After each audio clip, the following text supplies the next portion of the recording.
Good evening, gentlemen. Nice talking to you again. And I'm today going to talk on the India China border problem. As you all are aware, just now there has been the BRICS meeting in Johannesburg, and both Prime Minister Modi and President Yi attended it and did have a small meeting on the sidelines. But that's about all. I don't think anything much transpired in that meeting because the situation on the border still remains tense. Now, I will say it is tense, yes, but I am not very sure that the Chinese are interested in a disengagement. We must remember one thing, and I've explained in my earlier videos, that the border problem has to be solved by India. In the other words, whoever is the Indian Prime Minister, and now it is Mr. Narendra Modi, he has to bite the bullet. The old psychosis of fear is the key. That is not going to work now.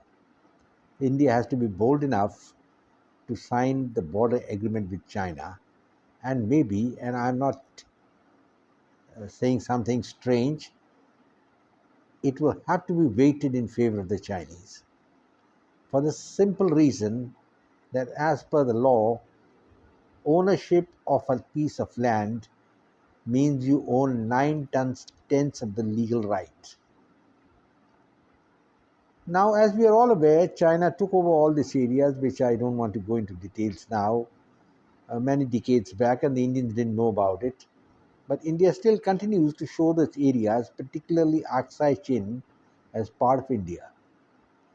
Now, why India should show beats my imagination, because we do not have the capability, the wherewithal to take even 10 miles of territory back from China.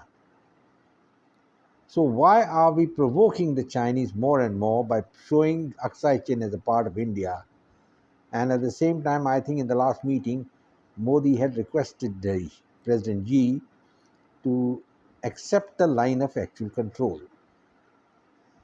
Now, accepting the line of actual control is not a solution to the border problem. The border problem is something which has been inherited from the British. The British Raj created this problem, there's no doubt about it, because they occupied lots of areas in Aksai Chin and Northeast Frontier agencies to make the Indian state more cohesive and easy to defend. They also created a buffer in Tibet. Now, either India should have followed up that, which we didn't do it, but we cannot keep harping on the British concept of the line of control when we don't have the wherewithal even to move up to that line. In Ladakh, it is the Johnson line, and we are more than 300 kilometers away from that line, as the entire area has been occupied by China. I don't think any reasonable or prudent military general will tell you that we can go and capture that area back. So there has to be a solution. As for the Eastern Front is concerned, bear in mind that in the 62 war, the Chinese had come just out to 30 miles off Tezpur. The deputy commissioner had run away, and the Chinese at that time declared a unilateral ceasefire and went back. That's the point. And they went back to the borders because they wanted a settlement at that time, because China was weak and they were scared of the American Seventh Fleet in the South China Sea and the Eastern Pacific. So, gentlemen, I think the ball is in India's court. And somebody once asked me, he told me, why should we give away Indian territory to China? I will counter it by saying that, first of all, India never had control over that territory. That's number one.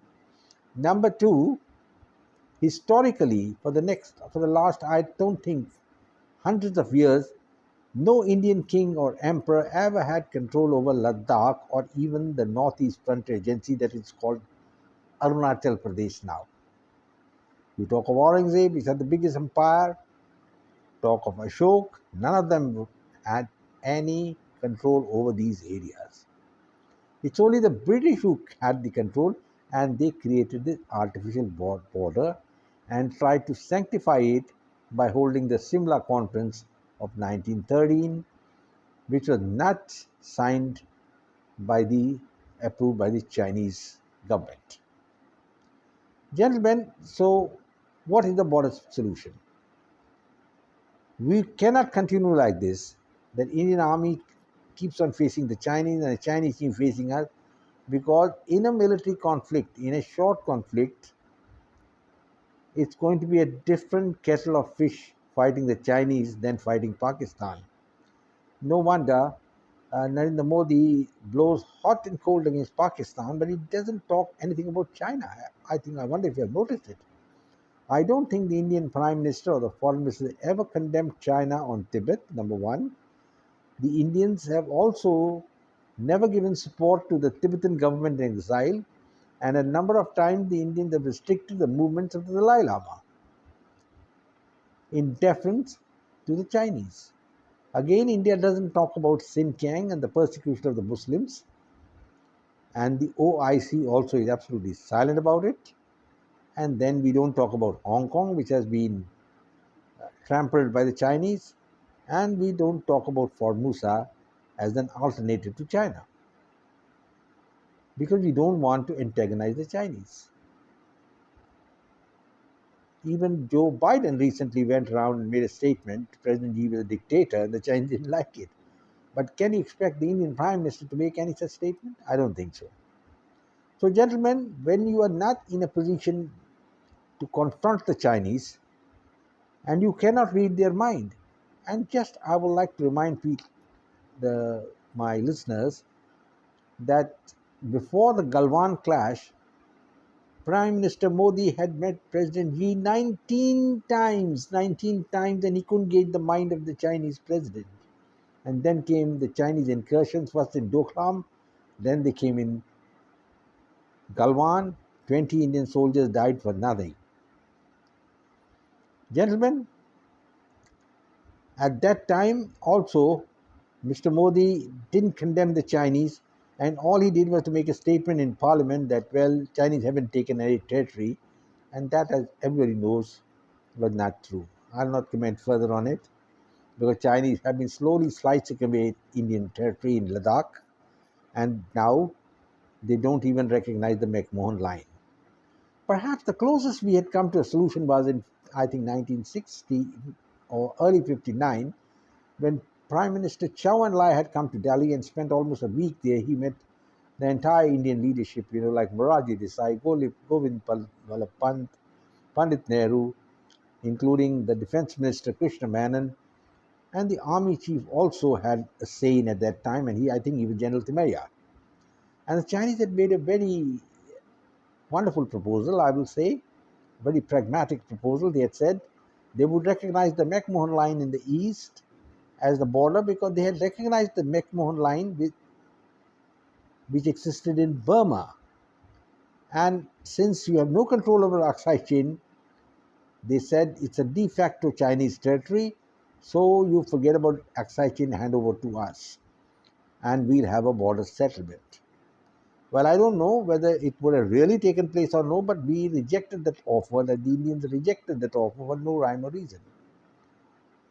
Now, either you have a solution, a negotiated solution, or you have the wherewithal, the military spunk to fight the Chinese, which we don't have. We suffered a catastrophic defeat in 62, and despite all talk of fighting two-front war and this thing and that thing, I don't think the Indian army is really capable of pushing the Chinese back. That is why the Indian defense minister always makes statements like, कि हम मुंह तोड़ जवाब देंगे. Wonderful, I like it. That shows a defensive mentality. There is no aggressive plan with the Indian army that in case there's a war with China, whether the Indian strike force will be able to strike through Sikkim and try and capture Lhasa. I don't think there's anything like that at all. It's a defensive mindset, and historically we know, and the principles of war also tell us, that when you make defense as your priority, you are apt to lose. You must remember that in the Second World War, the French had a very formidable defense against Germany with the Maginot Line, but the whole thing was breached in 40 days and all over by the shouting. Well, gentlemen, I will only suggest now that Mr. Narendra Modi should get down to brass tacks, negotiate with the Chinese, and there's no question of sitting on pride because the fact remains that India is militarily and economically and industrially much inferior to China. I mean, as an Indian, one should recognize the right strain, the right view. It's important that we are realistic. At the same time, we don't have to be scared of China at all. There's nothing to be scared of. The Chinese are not ogres or devils or something like that, that we can't fight them. Though India is handicapped, we haven't built up our military capability, which we should have. Gentlemen, we are on the back foot as far as China is concerned. And when a nation is on the back foot and you don't want to create further problems, you have a settlement.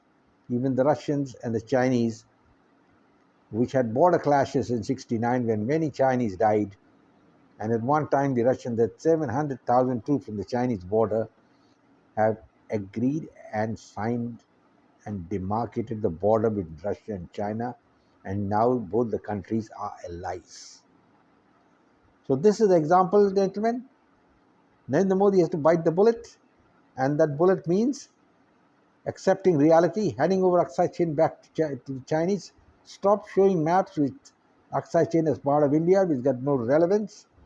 At the same time, negotiate with the Chinese on Arunachal Pradesh because now they are claiming Arunachal Pradesh as part of China because this is southern Tibet.